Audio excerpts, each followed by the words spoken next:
আসসালামু আলাইকুম, welcome to my new channel. তো আজকে রান্না করেছিলাম অনেক মজাদার ট্যাংরা মাছের ভুনা।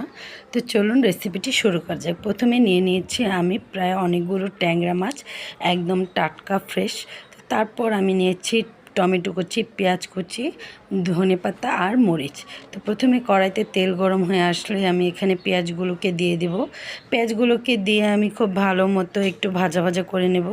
তো ভাজা ভাজা হয়ে আসলে এখানে আমি একটু হলুদ মরিচের ফাঁকি, ধনে জিরে গুঁড়া আর লবণ দিয়ে খুব ভালো করে একটু পানি দিয়ে মশলাটা একটু পানি দিয়ে ভালো করে কষিয়ে নেব।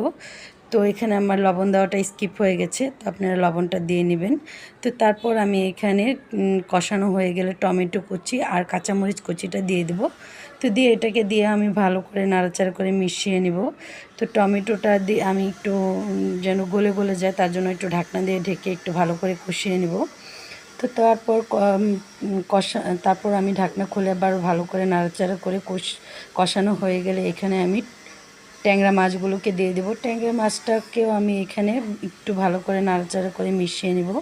তো তারপর আমি ট্যাংরা মাছটাকে ভালো করে কষিয়ে নেব। তারপর ঢাকনা দিয়ে ঢেকে দেব।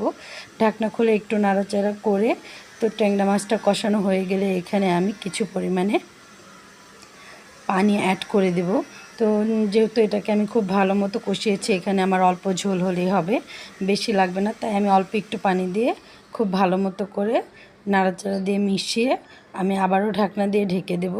তো বলক চলে আসছে, তো তারপর আমি একটু নাড়াচাড়া দিয়ে আমি একটু ঢাকনা দিয়ে আবারও ঢেকে দেবো যেন ঝোলটা তাড়াতাড়ি শুকিয়ে যায়। এই রান্নাটা আমি পুরো ফুল হাই হিটে রান্না করেছি। তারপর ঢাকনাটা খুলে যখন দেখেছি আমার ঝোলটা কমে এসেছে, তারপর আমি এখানে একটু ধনেপাতা কুচি অ্যাড করে নাড়াচাড়া দিয়ে আমি নামিয়ে নিয়েছি। অনেক মজাদার ট্যাংরা মাছের ভুনা রেসিপি। যদি ভালো লাগে তাহলে সাবস্ক্রাইব করে পাশে থাকবেন। ধন্যবাদ।